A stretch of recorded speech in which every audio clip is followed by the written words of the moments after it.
दोस्तों, आज हम बात करेंगे एक ऐसे मुद्दे पर जो आज के टाइम में इंडिया के लिए सबसे बड़ा इकोनॉमिक और डिप्लोमेटिक चैलेंज बन चुका है।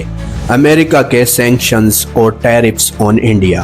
अब सवाल ये है कि यूएस ने इंडिया पर प्रतिबंध क्यों लगाए, इसका इंडियन इकोनॉमी पर इम्पैक्ट क्या होगा और भारत इसके काउंटर मेजर्स क्या ले सकता है। सबसे पहला रीजन समझिए, इंडिया ने रशिया से सस्ता ऑयल इंपोर्ट करना शुरू किया था, जो कि यूक्रेन वॉर के बाद वेस्ट के लिए एक रेड फ्लैग बन गया, क्योंकि अमेरिका कहता है कि ऐसे ट्रेड से इनडायरेक्टली रशिया की वॉर मशीन को फ्यूल मिलता है। दूसरा रीजन है डिफेंस इंपोर्ट्स, क्योंकि इंडिया अभी भी अपने फाइटर जेट्स और मिसाइल सिस्टम्स काफी हद तक रशिया से ही खरीदता है। तीसरा रीजन है ईरान के साथ कुछ इंडियन कंपनीज का ट्रेड, जिसमें पेट्रोकेमिकल्स और एनर्जी डील्स शामिल थी और यूएस के सेकेंडरी सैंक्शंस की वजह से डायरेक्टली इंडियन फर्म्स ब्लैकलिस्ट हो गई। और चौथा फैक्टर है स्टॉल्ड ट्रेड डील, जहां वॉशिंगटन और न्यू दिल्ली के बीच नेगोशिएशन फंस गए और ट्रंप एडमिनिस्ट्रेशन ने इंडिया पर 25% से बढ़ाकर 50% तक के टैरिफ्स इम्पोज कर दिए, सिर्फ प्रेशर बनाने के लिए।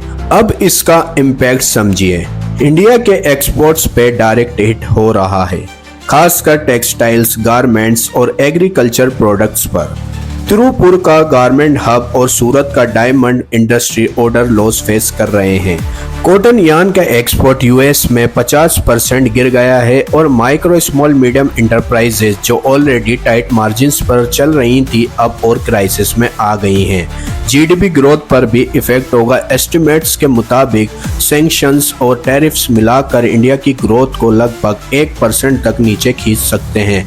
मतलब शॉर्ट टर्म में ये एक बड़ा इकोनॉमिक शॉक है, लेकिन दोस्तों हर चैलेंज के साथ अपॉर्चुनिटी भी होती है और इंडिया के पास कुछ स्ट्रॉन्ग काउंटर मेजर्स हैं। सबसे पहला है फिजिकल स्टिम्युलस। गवर्नमेंट ने टैक्स रिफॉर्म्स और कंजप्शन बूस्ट करने के लिए स्टेप्स लिए हैं, जो अगले कुछ सालों में जीडीपी को 0.35 टू 0.45% तक सपोर्ट करेंगे। दूसरा है trade diversification. India BRICS nations, Asians, gulf countries, UAE और यूरोप के साथ एफटीए और न्यू ट्रेड पैक्ट्स फाइनलाइज कर रहा है, ताकि यूएस पर से निर्भरता कम हो। तीसरा है डी डॉलराइजेशन। ऑलरेडी रुपी रूबल पेमेंट सिस्टम यूज हो रहा है और इंडिया अपने फाइनेंशियल आर्किटेक्चर को यूएस डॉलर के बाईपास करने की कोशिश में है। चौथा है डिप्लोमेटिक आउटरीच। वेवर और एक्सेप्शंस नेगोशिएट किए जा सकते हैं, जैसे पहले ईरान सैंक्शंस के टाइम पर हुआ था। पांचवा है आत्मनिर्भर भारत। डिफेंस, मैन्युफैक्चरिंग, इलेक्ट्रॉनिक्स और एनर्जी सेक्टर में सेल्फ रिलायंस पे फोकस, जो लॉन्ग टर्म में इंपोर्ट डिपेंडेंसी कम करेगा। और चौथा है सैंक्शंस कंप्लायंस।